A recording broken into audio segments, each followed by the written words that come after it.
part of the Press Play Podcast Network.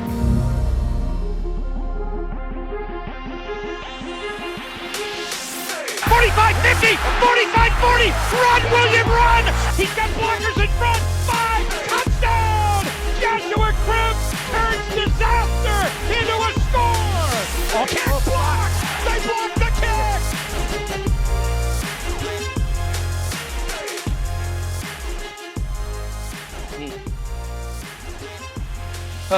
Before we talk about the Cleveland Browns, Holly, the wait is over.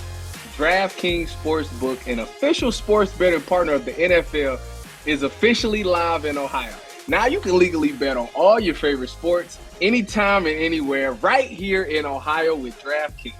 For a limited time, new customers who sign up with promo code P3Browns will receive $200 in bonus bets instantly. This weekend we got Kansas City versus the Bengals. I like that matchup. I'm gonna say, you know what? I'm gonna roll the dice a little bit. I'm gonna go first touchdown, T. Higgins. That's the bet right there. If you want to, that's the T. All Higgins. right. You know, okay. I don't feel comfortable with the Chiefs secondary, and everybody's gonna have a game plan for Jamar Chase. So T. Higgins is the guy that's gonna get left open. One-on-one coverage is a jump ball. He's going to score the first touchdown. That's the bet that I'm going with this week. DraftKings has the best features, including same-game parlays, player props, which I just gave you, and more with fast and easy payouts right at your fingertips. Download the DraftKings Sportsbook app now. New customers can use promo code P3Browns to get $200 in bonus bets instantly when you place a $5 bet on anything. Only at DraftKings Sportsbook with code P3Browns. Gambling problem? Call 1-800-GAMBLER. 21 and older, physically present in Ohio. Valid one offer per first-time depositor who has not already redeemed $200 in free bets via pre-launch offer. Minimum of $5 deposit and wager. $200 issued as a bonus bet. Eligibility restrictions apply. See dkng.com/OH for terms. All right, can we start, guys? Because we were on the clock here, and Tyvis and our special guest were like musical chair status, getting up, coming back, listen, getting up, coming back. I had to use the bathroom, and I have ADD. And there's Jason Lloyd. It's like we're rehab. My name is Jason, and I have ADD. When you gotta go, you gotta go. You know. I was thinking. By the way, everyone, Jason Lloyd is here from The Athletic, friend of the show, probably my favorite guest. But I was gonna say, I keep forgetting that you guys do the Ultimate Cleveland Sports Show together. So friends here. We've only done a handful of shows. Jason is shows. They are the best shows. They really are the best shows. Jason is just so high demand now. I got to catch him when I can, Oh, please. Well, I don't want to put us on the same day. They do need to put us on the same day. We do good work together. He's my buddy. Yeah, and you're also his bladder schedule, the whole thing. It's like he's got a bladder. Wait a minute. Jason is way worse than me. Jason is you know how many times behind the scenes Jason had to run off set to go to the bathroom? So Jason's way worse than me. I did it one time. Oh God. Well, glad that you guys are that close these days that you know each other's bladder schedules. Well, Jason, thanks for coming on. I know that you're very selective on where you do your appearances, so we are quite honored here to have you. Anything for my two BFFs. Anything for you guys. Well, that's great.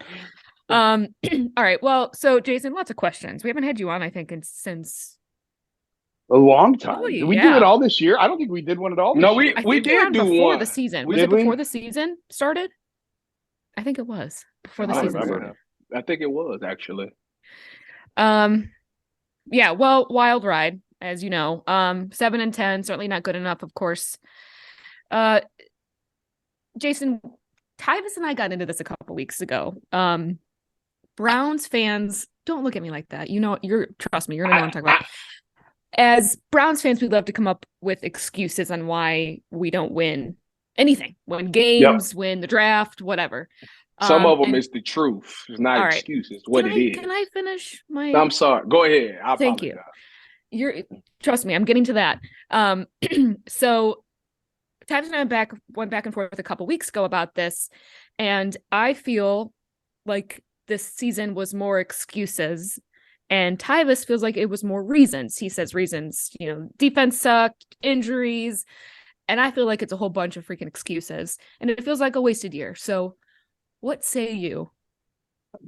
This is going to sound diplomatic, but can you both be right? Because I think that it is excuses, but I think they're valid excuses. Like people get so mad at me, but don't. He's giving me this look. So please continue, and then you'll get how good my point is. Please go ahead. They threw a grenade in the organization last March, and it hung over everything. And okay, so like the Deshaun grenade, is that why they brought Jacoby in and threw it in the end zone on 4th down against Cincinnati? No, of course not. But just the entire complexion of the organization changed drastically in March, to the point where Kevin didn't know who his starting quarterback was in training camp. Like, they're in training camp. He's trying to get ready for his season. He didn't know who his starting quarterback was or when he was going to have Deshaun. So you have 2 new quarterbacks to your system that you're trying to get ready. Like, that's real. Is it an excuse? Yeah, I guess it is on some level, but it's also real. You're bringing in 2 new quarterbacks and you're trying to teach them both the system at the same time, and one of them hasn't played in 2 years. So just the fact that, like, we all know how wearing and exhausting last summer was for fans. So imagine being in it. And listen, they brought it on themselves. Like, they asked for it. They invited it in, and they knew what was coming. It was probably, if they would be honest, it was probably worse than they expected. In just terms of, like, I mean, even obviously the suspension was worse than they expected. They thought 4 to 6, maybe 8. And for it to drag on as long as it did and then become 11, it had a significant impact. I almost said magnificent. That's a little over the top, but a significant impact on the season. And so, like, and as bad as it was, right? And it was bad. Like, it was bad. 7-10's bad. That's too much talent on that team for 7-10. But the point that, we've made on the Ultimate Cleveland Sports Show multiple times is just fall on the onside kick. Don't throw the pick in the end zone against the Chargers. You're 9-8. Like, they gave away 3 or 4 games that would have us having a vastly different conversation. I mean, Njoku drops a touchdown, hits him right in the hands in the end zone against the Saints. So now every team has these plays. Like, every team that finished 7-10 this year, or 8-9, has these handful of plays that they can look at and say, well, if this would have went that way, if this would have went differently.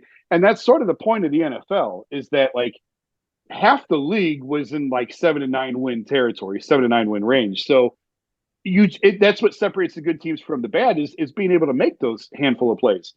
Fall on the onside kick against the Jets. Don't throw the pick in the end zone against the Chargers. Njoku catches the ball. It hits him right in the hands of the end zone against the Saints. Then they're going for 2 at that point. At least they better have gone for 2, because I was standing outside freezing. I'd have gone down and fired Kevin myself if they thinking that's overtime. But so you can see, like, hey, they're only a couple of plays away from 9-8, or even better than that. And I don't want to excuse some of what went wrong, because, like, the defense was atrocious. The defensive tackles were atrocious. It became evident early on, like, they're just not good enough. And that's a failure on the entire organization and I've said this 100 times, but it's not that they ignored defensive tackle. Everyone says that, the metrics, the analytics, and the smart guys in the room ignored the defensive tackles. No, they didn't. They've drafted a defensive tackle, and I think it's the 3rd or 4th round or higher in every draft under Barry. It's the only position that they've addressed that high of a round in every single draft. They're not picking the right guys, or they haven't developed them. Like, it's an organizational failure from Jordan Elliott. Tommy Togiai, I know he's a Buckeye. Sorry, whoa. Togiai is not an NFL player. Listen, like, he's not an NFL player. Yeah. No Buckeye slander on this podcast. It's not tolerated. But Perrion Winfrey's a child. He has to grow up. He's incredibly immature. I think there's some talent there, but there's maturity issues, obviously. Jordan Elliott was subpar as a starting defensive tackle in the NFL. And Togiai doesn't belong in the NFL. Those are 3 guys that they've drafted, that this regime has drafted. So that's a fail. And now you're trying to play catch up now. And now you have to go out in free agency or trades or whatever else and try and plug that hole. But I wholeheartedly believe, if they fix the defensive tackle issue, they're going to fix 90% of their defensive problems. It was so bad. At the halfway point in the season, they had the worst run defense. And some of it, I don't want to get lost in the weeds on advanced stats and metrics and all that, but defensive rush EPA, expected points allowed on the defensive side on opponents running the ball, they were the worst in the history of the metric for the last 25 years. That's how bad it was. Their pass defense actually was on par with like the Bengals, 3 playoff teams, the Bills, and one other team. Like, their pass defense really wasn't bad for all the busts that they had early on. And Tyvis did a terrific job explaining why that was and where they were coming from. Oh, it was great. Like, it was great. No, Jason, you're wonderful. No, Tyvis, you are wonderful. That's what this sounds like right now. But they got most of it cleaned up for the most part. But it's the run defense is what killed them. And if they fix their run defense, they'll fix 90% of their issues. Okay, Jason. Speaking of the defensive side of the ball, that's exactly where I want to take you. Now, when you look at it, obviously the defensive tackle is an area of concern. But I also feel that your Mike linebacker has to be a guy. If you look at these teams that's in the playoffs now, they all have these great linebackers. Are you a fan of them bringing Anthony Walker Jr. back for another year? Or do you think they should go address that, by getting like a guy like David Long Jr., who was just with Jim Schwartz with the Tennessee Titans, or getting some other guy like that? Yeah, that's complicated. So I was talking to one of the defensive players and we were talking about like needs. And he and I both agree, defensive tackle, got to get new defensive tackles in here. And he mentioned exactly what you said, is we got to get a thumper. Like, we need a thumper at middle linebacker. And I kind of look at it like, so the whole defense came crashing down and Anthony Walker got hurt. It feels like, was that inevitable? And was it going to happen anyway? Like, and I would even go back, like, I'll give you a really weird comparison. The Cavs season last year came crashing down when Ricky Rubio got hurt. And the point I made was, Ricky Rubio is a wonderful player. He's Ricky freaking Rubio. He can't bring down your entire season when your backup point guard goes down. And I would almost say the same thing about Anthony Walker. Like, Anthony Walker is a nice player. He's Anthony freaking Walker. Like, he can't bring down your whole season just because Anthony Walker gets hurt. Yet it felt like he was the most important tent pole. And when that got kicked out, the whole tent fell in. That can't happen. So I don't know. Is Walker good enough? I think he's good enough if you have better pieces in front of him. Like, if you fix the defensive tackle issue in front of him, I think that's going to look, the whole linebacker room is going to look a lot better. I'm really curious to see what they do with JOK. I don't know if he's big enough to play linebacker in Jim Schwartz's system, but I think he's a playmaker. Like, a dude can play. So you got to find a spot for him somewhere. I'm really anxious to see what Jim does, how this defense looks. I think a lot of people spend a lot of time talking about the defensive tackles that have had a lot of success in his system and some of the all-pros that he's coached. But I believe Schwartz is here for Myles Garrett primarily, to get the most out of Myles Garrett. And I feel like they think they had to fit their scheme around one of the most dominant pass rushers in the NFL. Like, that's what they have. We know what they need. But what do they have? They have one of the most ferocious pass rushers in the NFL. So let's make sure that we highlight that in whatever scheme that we build. And I think that's why Jim Schwartz is here. Speaking of Jim Schwartz, I was going to ask you, obviously I read that you are a big fan of his coming here and you think he's going to make a big difference. What is the biggest difference he is going to make versus Joe Woods? Stop the run. That's what Jim Schwartz teams do, is stop the run.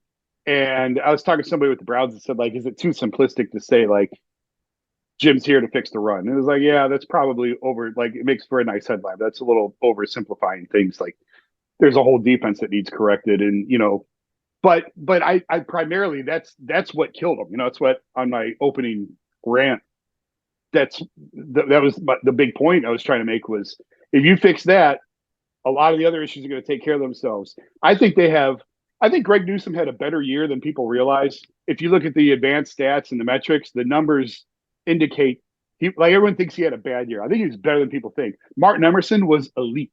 Like he was elite in terms of being a lockdown corner. So I think you got three pretty good corners in Denzel, Martin Emerson, and Greg. So I mean, Tyvis can speak to what you can do defensively when you've got three guys who can cover. Who I mean, I feel pretty good putting them in man and turning the rest of the defense loose. I think you can get really creative with your schemes with those three guys. And so I think that they would probably try and build their system around that.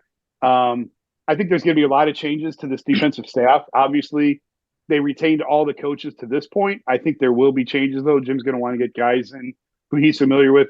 I keep meaning to look at like who's available and who that would be, and I just haven't yet. But I just think as he works through this and who he wants here, I think you're going to see changes to that staff, and he'll get more of the guys that sort of he knows and he's comfortable with. And I think with Myles Garrett and those three cornerbacks, you've got some pieces you really can work with. I was frustrated with Grant Delpit a lot last year. I've said it on multiple platforms.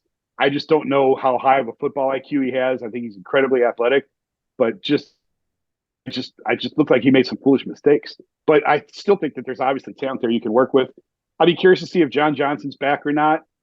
He's got an awfully big cap number. He may have to restructure if he wants to stick around. Maybe he wants out after some of the problems that they've had. We'll see where that goes. So certainly the secondary, I think there's going to be tweaks, but for the most part, I think we know who's back there and who they're going to have. And I think there's a lot of talent to work with. It's just fixing that front seven. They're going to need at least one linebacker. You need one or two defensive tackles. You need a defensive end. It's a long list of needs. And I don't know that you can patch all of them in one offseason. You're still going to have to rely on some of the guys who have been here who let you down this year. You have no choice. You're going to have to rely on them to grow, and maybe a new system brings the best out of them. We'll have to wait and see. I'll tell you what, having those three corners, it does ease a lot because now you can utilize, like JOK. You say JOK, people say JOK is not a great linebacker, but JOK is an athlete. So now if I'm just sitting, hey, JOK, just blitz.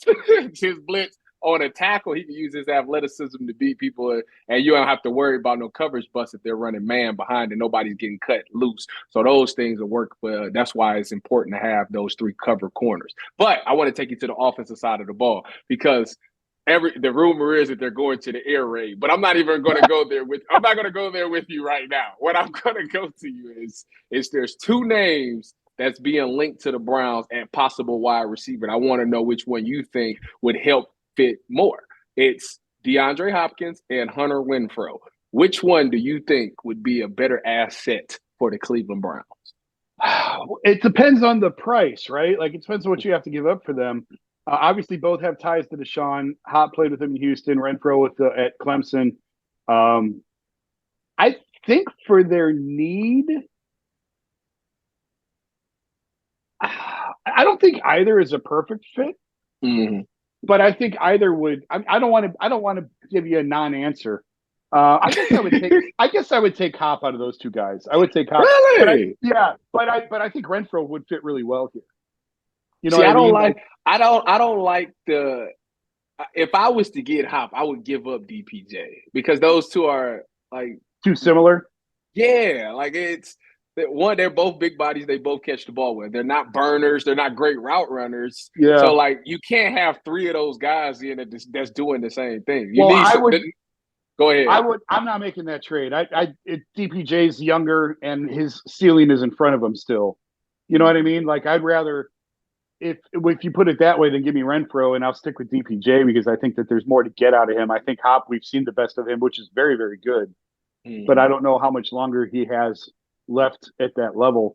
At least we know with Renfrow, he runs really good routes. And if you're going to be in a slot, at least you got a guy that can make plays, have things happen in the slot with his route running ability. So that's why I would probably take him over D Hop. I would not keep Amari, DPJ, and D Hop. Like I think that's too much of the same.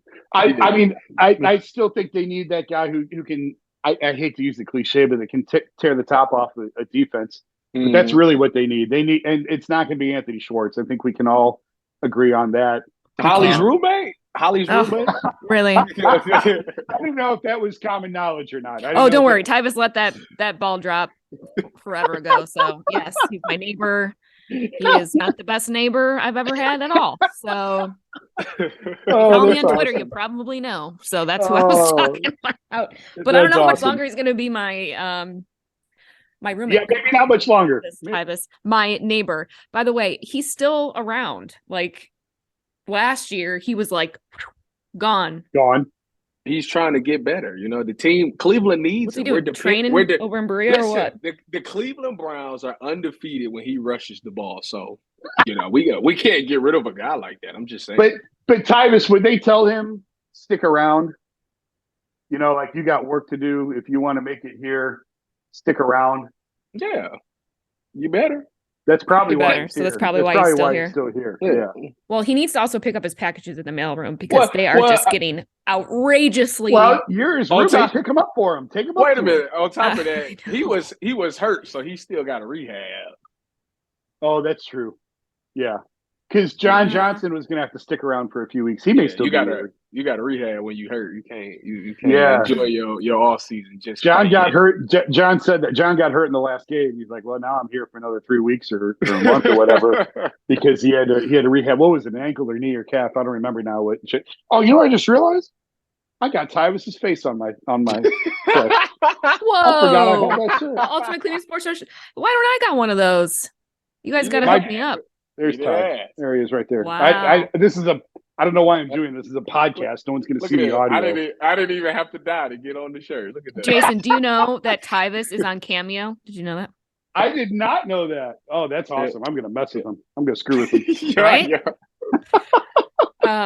Well, speaking of Anthony Schwartz, glad you brought him up because I want to talk a little about player development. You know, that has been a problem in the organization. We don't develop players very well. Especially someone like Schwartz, where there was such high hopes for him. And I know that a lot of it, you know, you can't control and these guys get in the league and they don't put the work in and the whole thing. But from the defensive side, you know, a lot of these guys were together for the last couple years. Stefanski's been here now for a couple years too. Yeah. What are they not doing or what are they not getting right that other teams are when it comes to developing these guys as they grow and create depth? I don't know. They don't know either. Next question. If they knew, they'd fix it. I think it's a fair point. You know, like Chris Kiffin gave an absolutely amazing interview at the end of the season over the Jadeveon Clowney stuff. I mean, he was just Chris Kiffin just emptied the clip into Clowney at the end of the season after that whole Jadeveon thing. But you know, I mean, the defensive line didn't get better this year. Is that on him? Is that on? Do they not have that's what I don't think we have the answer to. Did they not target the right guys in the draft, or did they not develop when they got here? Is it both? It's got to be one or the other, or it's both. Either they didn't identify NFL caliber talent, or they did not develop it properly, or they didn't put it in the right scheme. Like there's no other answer, or it's a combination of all three. I mean, obviously the offensive line. Look at Ethan Posick and the job that he did. He was a bust. He comes here. And he said he came. Well, no, he was, but he was hurt before he got here. Wait a minute, he was a starter at Seattle. How's that a bust? He got hurt, and they let him go. He's a second round pick, and they let him go. If you draft a guy, but if you draft a guy in the second round, and he's not on your team, 3 years later, that's not a hit. But in his defense, he was hurt. But the way where I was going with it is. He said he came here because of Bill Callahan. Like Bill Callahan and the Browns strength team is why Ethan wanted to come here. And he absolutely thrived to the point where you got to bring him back now. Like, I don't know what happens to Nick Harris at this point. He was a starter for 45 minutes and now he's out of a starting job. As long as Bitonio and Wyatt Teller are still here, you know, Nick Harris now provides you depth. I don't see how you can move on from Posick because they developed him more so than Seattle did. And that's why he's now in Cleveland. So that's what you need on the defensive side. That's what hasn't happened on the defensive side. Who have they drafted? And my partner at the Athletic, Zach Jackson's made this point multiple times. This regime has not drafted a Pro Bowler at all. The last Pro Bowler the Browns drafted was Nick Chubb. Like, that's a problem. Mm-hmm. So who in the last 3 years, who have they identified, drafted, coached up, and is now better than they were when they got here? Yeah. I don't know. Are you said defensively or period? Period. Martin Emerson. DPJ, that's fair. Yeah, DPJ. and who's getting consistent, but anyway, go ahead. And who's getting offensive coordinator interviews this week? Chad O'Shea, the receivers coach, who is well thought of in the league as of like a year or two ago. I heard his name already. I think Drew Penson could be on the move. The quarterback, he's actually my neighbor. I got another down for me. I got another name. David Njoku. Nah. They got more out of Njoku this year than I thought that they could. He developed. They paid up front on that market, right? Like Njoku, they overpaid. Pro Bowler, Tyvis. If he didn't get hurt, he was projected to be there. Well, sure, you can be projected to be somewhere, but he did not make it this year. I'll let you know in that conversation. Wait a minute. He had a couple good catches. Let me let you know something now. Uh-oh. He can make it as an alternate. And don't think that. He could be the fourth alternate and still get in, and that's still a Pro Bowl. When you address him and you introduce him, you say Pro Bowl tight end David Njoku. But even if he was a fourth alternate. But that's the problem right there, Jason. I think is like we're like, well, Njoku could be an alternate. Like, yes, that mindset. He's still in the Pro Bowl. He can play flag football yet. It's not over. Oh, God. Okay, stick to the offensive side of the ball because David Njoku will be that guy next year. I'm not saying he's going to be Travis Kelce or George Kittle. I'm not saying that. Just saying he'll top five. Anyway, top five. Anyways, moving forward with this offense, now that Deshaun Watson is here, and obviously the big elephant in the room is how is Kevin Stefanski going to make it work with satisfying Nick Chubb, who's been that guy who's been the solid foundation, the one thing that's been consistent, to now trying to get Deshaun Watson back to this top 5 quarterback. What does this offense look like with those two coexisting? I think we're done. And I said this last year and it wound up not being true because they were still doing it. But I think we're done with like 3 tight end sets, right? I think we're done with Michael Dunn as an eligible receiver. They do need another weapon on the outside. They do need another receiver, whether it's a speed guy or just someone else to put in formations. I do think they need another receiver. And I think it's going to be more downfield attack. The air raid. There it is. Oh, my God in heaven. I do think and listen, I wrote about this. Part of the Browns' pitch to Deshaun was Kevin cutting up clips of what Deshaun did in Houston. And then Kevin showing him, like, this is how I see it. This is what I want you to do here. We didn't get to see any of that. Blame the time off, blame throwing him in with 16 games to go, whatever. But we didn't really see any downfield attack consistently to where, in the first half of a lot of his starts, his average depth of target was 5 yards. They weren't even looking down the field. And it was almost like when Kevin got the most out of Baker, he started with just really simple routes, just a dig route from a receiver, 5 yards, turn around, stand here, and I'm going to throw you the ball. It's no timing, nothing on the move. It was real vanilla, plain basic. Let Baker catch a little bit of a rhythm and then try and get more complex in the second half. And I sort of felt at times like that's what they were doing with Deshaun, was a lot of screen passes, a lot of dumps, a lot of just really simple routes, to where I was like, there's a website that'll gauge the ADOT, the average depth of target, and it was 5.2, 5.3 yards. They weren't throwing down the field at all. Next year, you have to see that. You have to see them going down the field. Go look at Deshaun in Houston. You'll find drives where they had the ball at their 35 and he's got them in the end zone, 3 plays, 28 seconds, touchdown. The Browns have never had that. I was watching, going back to Baker, it took them a minute and a half to get the ball to midfield a couple of times. And you just can't win in the NFL playing that way. So you have to have a guy who can drive the ball down the field. And I think that's what peak Deshaun could give you that in Houston. I don't see any reason why he can't get back to that level. And he'll just have to have the route tree to support it. And that's where they need another receiver come in. So, George Pickens was there in the second round for the Steelers last year. If there's a George Pickens type receiver in the second round for the Browns this year, sign me up. Mm-hmm. And I know that we just got done saying they have to fix defensive tackle, and they do. And that's why there's so many holes in the bucket right now. I don't know how you allocate which resource to what to fix it all. But if you can find a defensive tackle free agency and you can find a receiver in the second round who can play immediately, once you get past the second round, Tyvis, you know this better than me. Once you get past the second round, I think it's hard to count on a guy to step in on day one at receiver and play for you. And I thought David Bell would give him more. I think, but was Bell third or fourth round? I think he was third. I thought he would give them more over the second half of the season, and he didn't really give him what I thought he could. Well, what shocked me about him is that you hear about him in camp. This guy is all he does is catches the ball. He doesn't drop anything. There was a lot of hype. Yeah. So it was like, well, okay. If that's at the end of the day, he might not be the fastest. I think he really fell in the draft because he didn't run a fast 40. That's right. His tape in college is unbelievable. He just was slow, and that's what the thing was.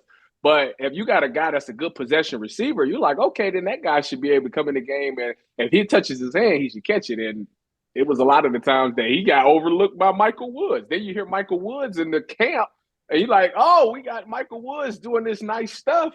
And then, boom, he gets hurt, so we don't get to see a full season of him. And when they did get in the game, it wasn't like nothing great. Like, it was just a couple, like a catch for like 8 yards. It's like that. So it's alarming. But the thing that'll be interesting is, obviously, they say that the biggest progression you make is from year one to year two. So it'll be tainted a little bit if Chad O'Shea does take a OC job, because they'll be losing their wide receiver coach. But if he so happens to stay, then you would think that you would get something out of them. Now, Anthony Schwartz, Holly, I don't know what they they figured out. Why do I got it? By the way, I don't like that I'm like automatically associated with him with things. You can help him, like, you know what I mean? It's like Anthony Schwartz. Well, Holly, you know what I mean? Like, we want to. Okay, so let me ask you this, Holly. If he was a stud, how would you feel if we had associated you with him then? Excuse me, you're implying that I only care about looks. I'm not talking about looks. I'm talking about I was talking about on the field before. Oh, I thought you were talking about some stud. Look at you. You walked into that trap yourself. I'm about to say, I'm talking about football. I ain't talking about this man's look. Yeah. Well, you know what? Fine. Good. Thank you. Yes. If he was a stud, Tyvis, on the field, doesn't matter off the field, on the field, okay, then yeah, I'd be putting up with all kinds of shit next door. I don't care. Win me games. Win me games. We're all good. I won't I won't put any more notes under the door telling him to be quiet. None of that. I would embrace the video game playing. Podcast. I'm sure he does. Well, he does not say hi to me ever. That's probably why would he? Why would he? I mean, we're walking at the same time, right across from. You know what I mean? He did hold the door open for me once, but that's about it. What a gentleman! What a guy. But then otherwise, just literally walks right by me. He doesn't even look up, and we're like a foot away. Anyways, you might make him nervous. Or, I feel like when I did try to like ask him via note to quiet down, and then like I did knock on the door because I like was not about to just like knock and run and throw a note under the door like a psycho. I was like trying to, and he never came to the door at all. So maybe he is a little scared of me. I'm very intimidating. Look at me. Very intimidating. Scary. I'd say the least, yeah. Anyway. All right. Well, sorry. Stud went one way. Speaking of neighbors, did you ever tell the wine story on here? Or am I not allowed to bring it up? No, you can bring that up. I don't know if I ever told that story. So I was getting, long story short, I have a mat outside of my door that says, "Hope you brought wine." And last Christmas, there was someone that dropped off like 6 bottles of wine and was like, here you go, like brought wine, happy holidays. And I was like, what? Who is this? And I'm like, is it this guy downstairs I went on a date with once? No. Was it, because I asked him, was it, And the building's locked. The building's secure. Yeah, well, the building's locked and secure. Then there's this other guy that lives down the hall that has a fiance, but like we're friends or whatever. And I was like, is something going on? Do I not know? Is he giving me bottles of wine? And then my other thought was, oh my God, is Anthony Schwartz giving me wine because he feels bad he's been so loud? She asked me if I broke into her place and left it. Yeah, I was like, did you drop wine off or something? And you're like, did you get an answer to this? Oh, I did. It's worse than I thought for sure. Like I was convinced. I was texting Jason. I was like, it's Anthony Schwartz. It has to be. It has to be him. He feels bad. It's him. There's no one else that it would be. Like, that's it. So then I write a note back on my door. I'm like, my coworker at the time, he was like, Holly, keep this going. So I wrote a note back to him on my door and I was like, hey, whoever left this wine, thank you. Like, would love to know who it is so I can thank you like in person. I got a note back on my door the next day. It was like this game. And then he sent me a note back and put it on my door and was like, no, I don't want to tell you. Like it's anonymous. And so I think Jason, I asked you, do you have anything that Anthony Schwartz has written that I could compare the handwriting?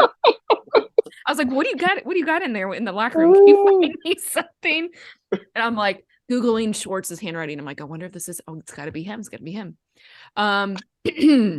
Well, it was not. It was narrator. It was not Anthony Schwartz. It was this guy down the hall who's like in his mid to late 50s, lives alone, and apparently I've never met him in my life, and he just left wine at my door. Was it sealed? Yes, everybody asked me that. I don't want that Bill Cosby. I Googled it. She sent me a picture. She sent me a picture. I Googled it. It was a Costco box. Yeah, it was a Costco buy. And I was like, if Anthony Schwartz bought me Costco wine, that is a problem. What's wrong with that? If Anthony Schwartz bought me Costco wine? What's wrong with it? What? That's some of the best wine. Not when you're an NFL player. I would expect something more. How you said? How would I know? Yeah. You never had a drink in your life. Thank you, Jason. That is right. Yes. I'll have you know how I know. Since you asked. All right. My wife is a wine connoisseur. And she just so happens to love Josh wine.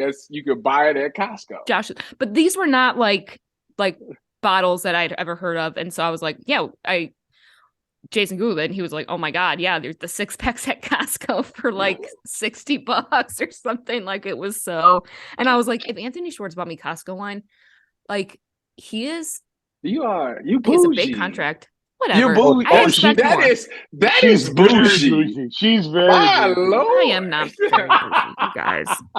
What is this? Okay. Anyway, yeah. So my dreams were crushed because it was not. I thought it was like this really cool like story I was gonna have, and no, wait a minute. Did you bake the 50-year-old guy like some cookies or something?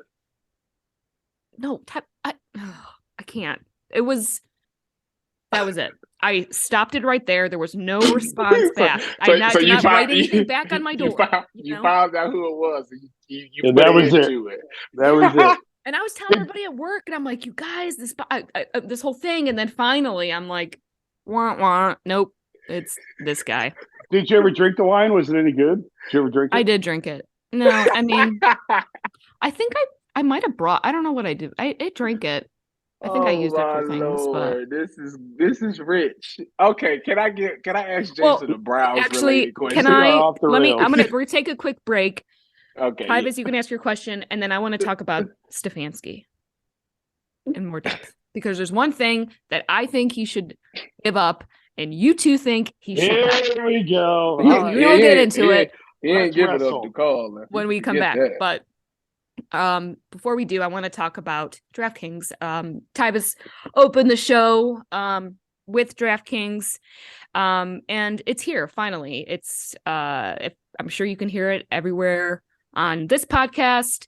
Everywhere else, you can now legally bet all of your favorite sports anytime, anywhere, and finally in Ohio. So you should use DraftKings if you're going to bet, because new customers who sign up with promo code P3Browns will receive $200 in bonus bets instantly. So for this weekend, I'm team Joey B, and I know that's a controversial thing, but I'd be betting on Joey B this weekend. DraftKings has same game parlays, player pops, and fast and easy payouts right at your fingertips, which is obviously very important. So download the DraftKings Sportsbook app now. Again, new customers can use promo code P3Browns to get $200 in bonus bets instantly when you place a $5 bet on anything. This is only at DraftKings with code P3Browns. If you have a gambling problem, make sure to call 1-800-GAMBLER, 21 and over. Physically present in Ohio. Valid one offer per first-time depositors who have not already redeemed $200 in free bets via pre-launch offer. Minimum $5 deposit and wager, $200 issued as bonus bets. Eligibility restrictions apply. See dkng.com/OH for terms.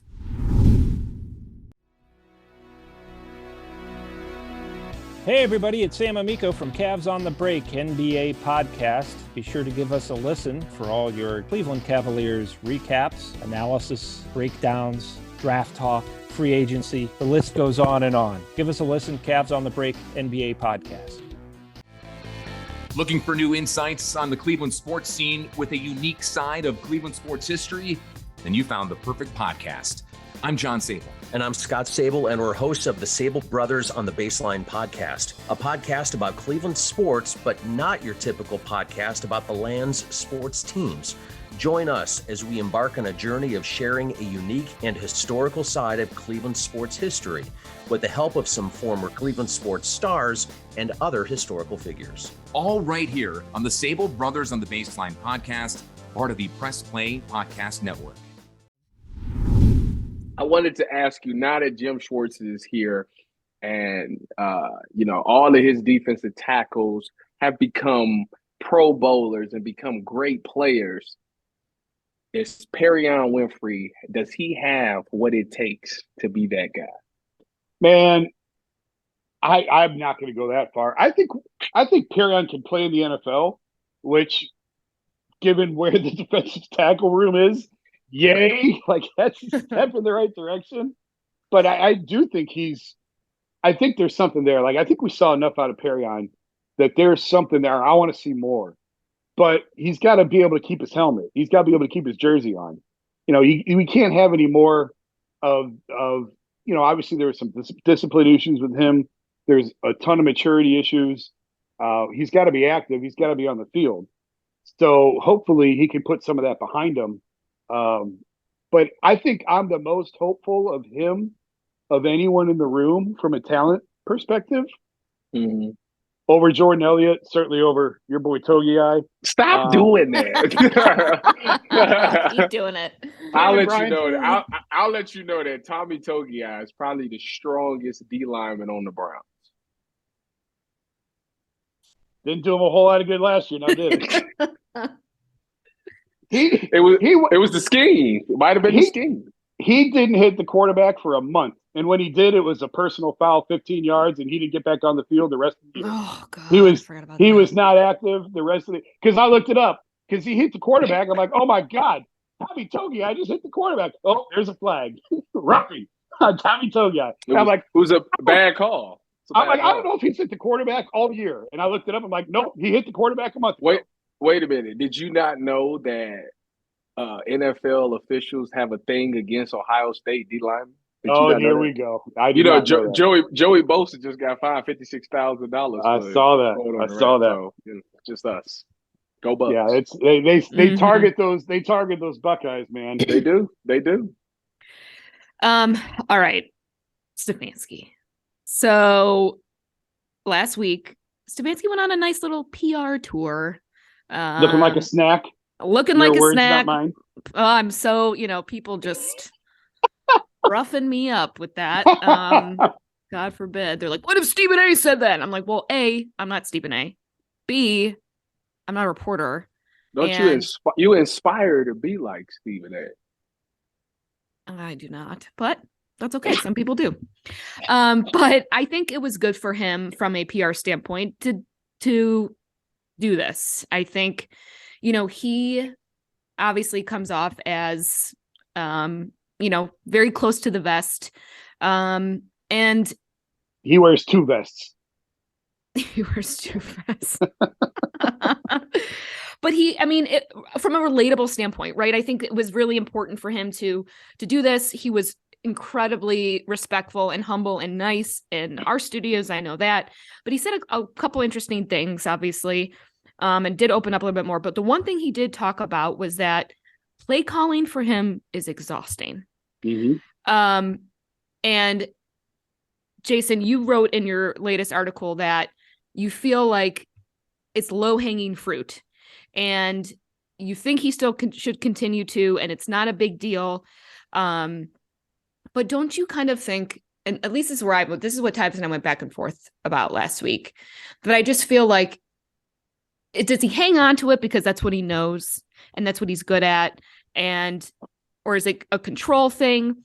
Because I just feel like he, as a head coach, there's so much more around. And if it's this exhausting thing, because he did talk about it, and he did just describe that it's a lot. And I'm like, well, then if it's a lot, why don't you pass that off to someone that Alex Van Pelt can do it just fine? So how do we know that? Well, there was the one game Stefanski was in his basement and we won. When they snapped the ball over Roethlisberger's head on the first play and they were up 14-0 before the offense was on the field. Yes, exactly. Game, that's what we're clutching to. Right. And what we're holding we don't on know, to. right? I think we don't, but I think. And that's my argument. Right. Is like the reason the Browns aren't winning isn't the play calling. Right. Like he got more out of Baker than anyone. And Baker had a terrific rookie year, but he got a ton out of Baker. He got more out of Jacoby Brissett than anyone. And the last 6 games were rough. I don't think that's the play calling. There are dudes open all over the field. It wasn't the play. And that's not to say that there aren't decisions that he made that I hated some of the call. I hated the Brissett 4th down throw into the end zone against Cincinnati. I hated that. I couldn't believe it. And there were plenty of others like that. But, over the course of a game, every play caller is going to make bad calls and make plays that they want back. Any play caller is going to do that. But it's not. So why are we okay? So why are we so quick? Is it just because we're Browns fans in this organization that we're so quick to want to get rid of? They wanted to give him. They didn't want to. Nobody even wanted him doing play calling when he first got hired. I think it's an NFL thing. I think every fan base in the country probably has the same argument, and I'm just over it. Jason, it's asinine. Think about it. All right. The 49ers are still in the playoffs. Guess who calls the plays? The head coach. Shanahan. The Cincinnati Bengals are still in the playoffs. Guess who calls the play? Zach Taylor, head coach. The Chiefs are still in the playoffs. Guess who calls the play? Andy Reid. So what are we talking about? Why would he give up play call? That makes no sense. You're exactly so. So the 8 teams that played last weekend, 7 of the 8 are run by offensive-minded coaches. Sean McDermott's the only defensive guy. 4 of the 8, half of them, to your point exactly, half of them call their own plays. There's no one way to do it. You can have success. Nick Sirianni gave up play calling. Okay, fine. You can have Mount success. Union alum. Thank you very much. I'm a toot my alumni as well. You went to Mount Union? You didn't know that? What kind of friend are you? I was going to say, how close are you guys? I can't believe you didn't know that. She doesn't tell me about her personal life. That's all I tell you about, actually. That's all I tell both of you about, quite frankly. I had no idea you went. You two know more than most. Let me just tell you that. Wait a minute. Did you go to all the championship games because they win it year after year after year after year? I didn't go to all of them, no. But well, we just got used to them winning, See, and you took it for granted, and then you became a Browns fan. Yeah, and I should have stuck around and hung out with Nick Sirianni and followed those coattails. I don't know. I feel the same way about Ohio State, but. Go ahead, Jason. All right, sorry, Jason. Your point. I'm watching the Cavs. They just came back on the Knicks. They were down like 10. Now they got the lead. Early third quarter. Your TV faster than mine because Okoro just hit the 30. Oh, That- yeah, I'm that's streaming. that's that athletic money, Tyvis. Oh, Sorry. Here we go. Jason, you were saying that it's not broke. I think that's where you left off. Yeah, it's not like everyone just assumes it would look the same under Alex Van Pelt, who would free Kevin up to do other things. I would counter, nobody knows that.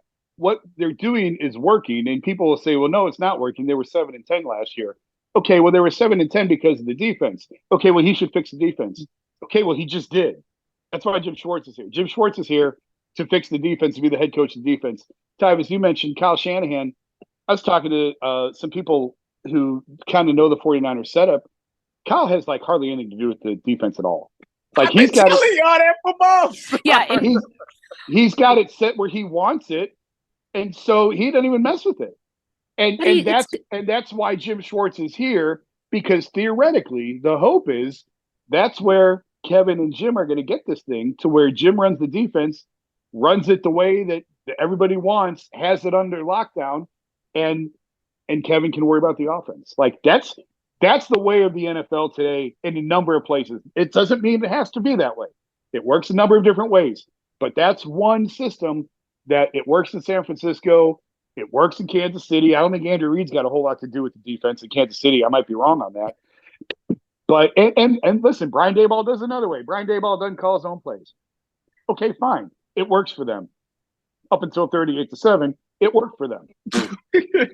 well, Different ways to do it. This is the way that they do it here. If the offense was struggling, if nobody was getting open, then we could have that conversation. I've talked to offensive linemen on the Browns who love the system and love the way Kevin calls a game, because it's all about misdirection and it's all about tricking your mind. We're lined up this way. You think we're going over here? No, we're really going over there. You think we're going right? We're going left. It looks like we're going left. We're coming back right. Linemen love that. And I just think that there's more here that's working than is not. And it doesn't make any sense to blow up what is working to fix what's not. That's why Jim Schwartz is here, is to fix what wasn't working last year. well, Oh, my man. only other question about that is, you named all these other organizations that are in the playoffs that, from all we've seen, at least, they have pretty good cultures, right? And I think the Browns has not. And No, correct. where I come in with that is, well, there are other things that need to be fixed besides the defense on this team and in the organization. And Kevin, I think, could be the guy to fix a lot of that because of his level-headedness, because of his, I think, realistic approach on things and seeing it for what it is, and him wanting to, keep things quiet when there's problems and try to deal with a lot of things in-house and all of that. He just seems like such an adult in the room that we've talked about the Browns didn't have before. But where I come in is, for this coming year, culture, or at least on the offseason, that has to be a huge thing that has to be fixed and to get these guys on the same page. Because we saw at the end of the year, I mean, shit starts to fly out, right? And I mean, Clowney is just one example of it. That's my counter argument to it. So I think you're 100% right on the culture.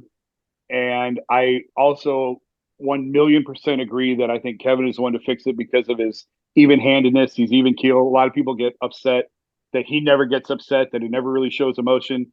This is an emotional, volatile, highly charged ownership group. And I think what you need is a level head and a steady hand at the controls. And that's why I really like him. I think he is the one to turn it around. But I will tell you, I've had players on this team tell me, why do you think our best year was during COVID? Because nobody else was in the building. There was no bullshit in the way. There was no nonsense. There were no distractions. It was the team. It was players. And the main thing was the main thing. And in Berea, the main thing is never the main thing. Go back and look at the Jets game. I've mentioned this before. Go back and watch the replay of that when the Jets recover the onside kick. CBS cuts to the sideline, and Kevin Stefanski is surrounded by children. The grandchildren of Jimmy Haslam were surrounding him on the sideline with a minute and a half left in the game. Where the hell else does this go on outside of Cleveland? Only here. And that's the bullshit. That's Right. bullshit. There's no need, and that's nothing against the kids. Kids didn't do anything wrong. That's the adults. You can't have that. And that's the stuff that has to get cleaned up and fixed. And that's where I throw my hands up and go, they've got no chance. They've got no shot. I'm going to tell you right now, Kevin Stefanski is going to be a successful head coach in the NFL. If it ain't here, if they fire him, it'll be somewhere else. But he's going to be a successful head coach.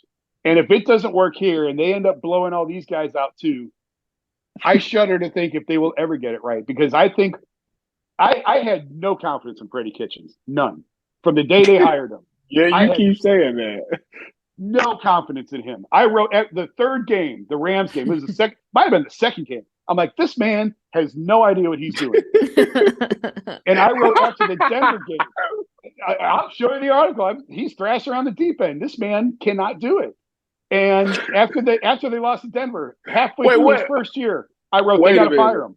Was Freddie Kitchens the coach when they played the opening game against the Titans? Yes, and they had 17 personal fouls. Yes, he was the head. He was the head coach. Yeah, yeah, yeah. That was bad. Right? That was bad. Right. Then they lost to the Rams, and I can't remember now. All the debacles ran together, but they played the Rams at home in a night game, Sunday night or Thursday. I think it was a Sunday night or Monday. I don't know. And I remember walking out of that stadium going, he didn't know what he's doing. There are only two coaches. I've been doing this 20 years. I covered Jim Tressel. I covered Luke Fickell. I covered John Cooper. I covered David Blatt, Byron Scott, Mike Brown, Kevin Stefanski, Hugh Jackson. There are only two coaches in my life that I looked at and said, you have no idea what you're doing. You are so far in over your head, you can't see the surface. David Blatt and Freddie Kitchens. Yep, I was going to say David Blatt. Boy, he was fired when they were like the peak record. I do it. David Blatt and Freddie Kitchens are the two I looked at and said, you have no idea what you're doing. How did you get in this job? Well, let me ask you both of you. I have a question for both of you. It's one question, the same question for both of you. So Jim Donovan has went viral in Cleveland for saying that the Browns should open up. You know, they should open, and obviously Kevin Stefanski is trying to do that. Are you guys fans of the Browns opening up and letting the fans in to know what's going on inside the building and understand the problems? Are y'all a fan of that, or should they keep everything in house? Holly, I'll let you answer first. Yeah, you know, I go back and forth. I mean, my initial reaction is yes, right? I think when you open the doors a little bit, it shows a little bit more vulnerability and a little bit more understanding when people are being themselves and there's no walls closed up, because you want to be able to relate. And I think, Jason, you can probably speak to this just as a reporter. You know, when you didn't have access to the coaching staff during COVID and really across the board for any of the teams, it gets hard to get to know the staff and get to know where their head's at, what they're thinking, sharing information, and being able to write something accurately, I would assume. So I think that it's a kind of a double-edged sword, because then you look on the other end of things, and I get why Stefanski, for instance, wants to keep things in-house. You don't want to air dirty laundry. There's a lot of stuff you do want to keep close to the vest, and it's not anyone else's business. But I think there are always these coaches, the organizations are coached very well when it comes to PR, right? They know what to say. They know what not to say. Players are really good with it too. But I do think that, I showing a little bit, getting to know Kevin Stefanski outside of just when he goes up into that podium and says the same damn thing, then it would be nice to, him doing this little tour, what I think made a big difference. We got a lot of really positive feedback, just being able for him to talk a little bit off the cuff and to show a little bit more emotion and a little bit more of just like the play calling is exhausting, right? Even something that small can show where his head's at. Yes, where he's going with it, the whole thing. Yeah. So that's my take, Jason. So I don't know Kevin well by any means, but I've gotten to know him a little bit here and there. And I actually think he's hilarious. I think he's got a great personality, and it just doesn't come through very often. Yeah. And here's what else. And I love Jim Donovan. I have a ton of respect for Jimmy. He's a freaking legend here. I do a show with him on Monday nights during the season on Channel 3. And I give him mad credit because not many play-by-play people will be critical of the organization the way Jimmy will. Like Jimmy dropped the hammer on him a couple times this year. He did. And he's 100% right in everything that he said. He's right that they should open up more, but they're not going to because nobody does. Mike Chernoff and Chris Antonetti don't say a damn thing with the Guardians. No, they Terry don't. tells great stories. Like Francona's terrific to interview, and he tells great stories. But how often does he really pull the curtain back and let you into what the Guardians are doing? And Chernoff and Antonetti don't say a friggin' thing. No, but But they Francona's more win. personable, right? Yes, he is. But they're not telling you what's going on behind the scenes. You know, he's never going to throw a player under the bus right. or anything like that. But and the Cavs are the same way. I mean, Jamie Bickerstaff is masterful with like the way that he handles media and the way that he gives you stuff. He gives reporters just enough without really telling you what's really going on in the locker room. And Kobe Altman never talks. Like Kobe don't ever talk. And that's the way it is in the NBA. They talk like twice a year. And so what the Browns are doing is no different than any other team in town. It's that the Browns can't put their shoes on the right feet and they throw up all over themselves. So they make themselves easy targets for stuff like this. And it's funny because like people will say like, oh, were you at this press conference? I'll say, yeah. Let's see, well, I didn't hear you ask a question. It's like, well, they're not going to answer it. And so like, I would rather, and this is just the way that I approach this, like I've been in the city long enough, I've done this long enough, I've built up enough of a relationship with all the teams in town to where I can get people on the phone and have an actual real conversation with them away from the press conference. Press conferences, by and large, are bullshit. They're just optics. Nobody says anything. Like they're for cameras, they're for sound bites to play on the radio, but nobody ever gives you real information. Mm-hmm. So like, I mean, I've had, you know, I mean, I'm not going to name names, but like when I was covering the NBA, you talk to a coach or a GM and they don't say anything. And as soon as you shut the recorder off, 10 minutes later, you ask them the question again and they give you an actual answer. And that's just like, you can hate that, but that's just like, that's the new way of sports journalism for the last 20 years. Once we started allowing these unnamed sources to run wild, that's the way it is. And I mean, I've had players, this is really going on a rabbit hole, but I've had players completely contradict themselves off the record as on there. I mean, again, we'll go back to David Blatt. Like players would tell you how much they love and respect David Blatt and how much they think he should keep his job. And as soon as you shut the recorder off, they're motherfucking like he's an idiot. And Tyvis, you know, it goes on all the time. You say what you have to say in front of the camera because you have to be professional. Yes, like you say because you don't want to create a headline. So you say what you have to say on camera or in the moment or on the record. And then, you know, I have found that people's favorite words in this town, and this isn't just Cleveland, this is everywhere. Every time I talk to somebody, it doesn't matter, Browns, Cavs, Guardians, first thing they say, we're on background, right? Off the record. Like on background, off the record. Don't say anything you want to know. But as soon as you attach your name to it, no chance. Everybody's shutting down. That's just the way of the world. And so where I've tried to navigate is in that off the record background lane because you get anything you want. That's anything you want. You just can't name who told you that. And now it's up to the reader to trust the information. You know, do you trust that he's not making shit up, like he's really got this? And that's where reputation comes into play and everything else. But if you're turning on a press conference expecting the answers, that's why like Twitter cracks me up sometimes. Hold them accountable. You have to make sure that you ask them this. Okay, well, I'll ask it, but they ain't going to answer. So do you want me to ask it in a press conference setting where they're not going to answer it? Or do you want me to ask it 25 minutes later where you'll get an actual answer? You're just not going to see it or know where it came from. Mm-hmm. That's just the way it is. Yeah, and you're right. That's trusting. Wait a minute. As sports journalists and being in sports media, there's people that write lies. They write a lie. Oh, buddy. You gotta be kidding me. They'll spend hours coming up with a lie. Well, here's the thing. So I want to be very careful. There is, I'm not going to say who, but there is one, I wouldn't even call this person media because they're not really media in my eyes in this town who just makes shit up. And it's probably not the person everyone thinks I'm talking about. I'm not going to say who. It's not on the Browns. All right, let's clarify that. It's not on the Browns. Holly probably knows what I'm talking about. But that's the only person that I know in town that to me just makes shit up. But here's the thing. This is what annoys me. And I went round and round with the Cavs PR staff about this one day when I was covering the Cavs. It's like we try really hard as professionals not to get things wrong. Like we try really, really hard. We can only go on the information that's given to us. So we do our best to make sure we get everything right. And then the organization will stand there and lie to your face. And that's okay.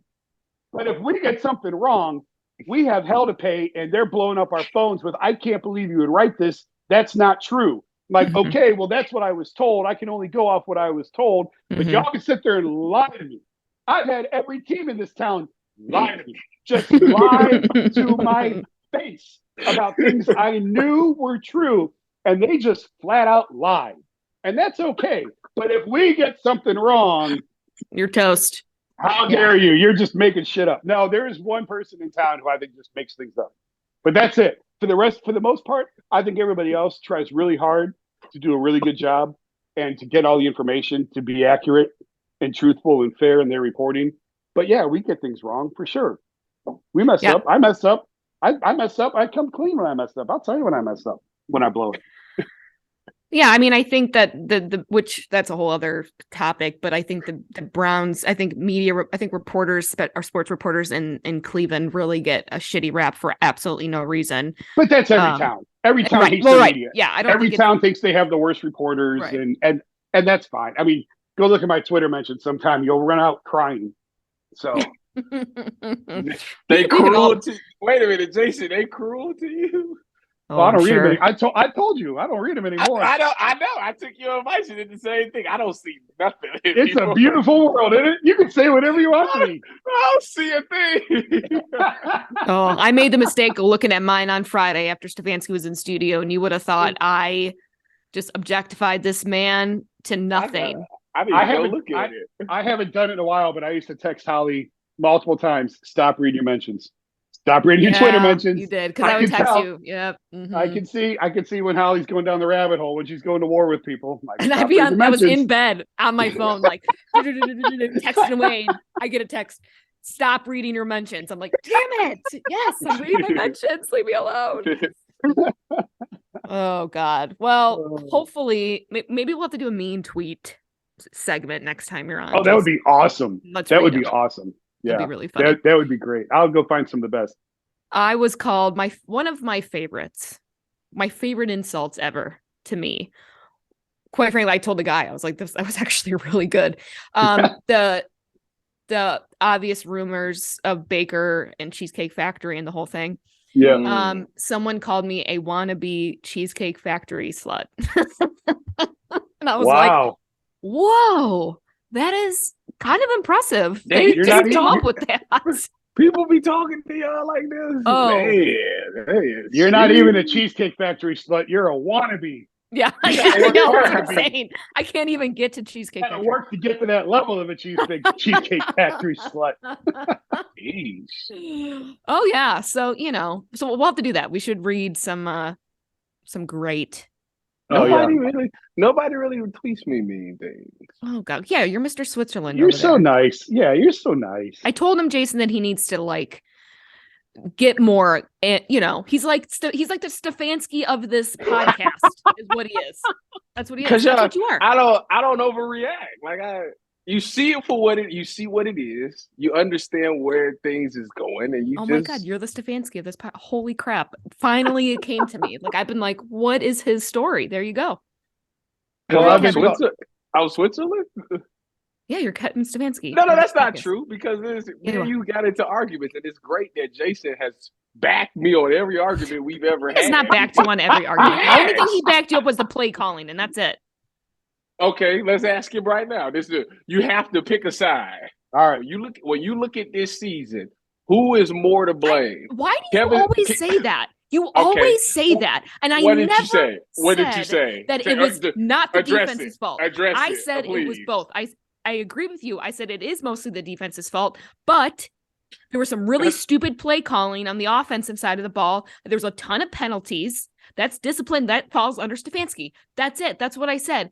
And Jason, he loves to say that, well, this is what she said. Why did we lose? Was it the offense or the defense? No, that's not what I Pick said. a side. Yeah, it is. You said, was it Kevin Stefanski? And you said it was Kevin Stefanski is solely the reason why. And I said that's not the truth. It's the defense. I never said that's that. That's what you said. Roll the tape. Roll the tape. That's the good thing never about said that. today. Throw the challenge flag. You go right back and look up the week. I'd say it was week 4. Trust me, I will listen and I will play it back and I will send it to you. Do not try me. Just saying. Please do. Go listen. You'll be shocked at what you said. Oh my God. You'll listen to yourself and be like, man, I was tripping that day.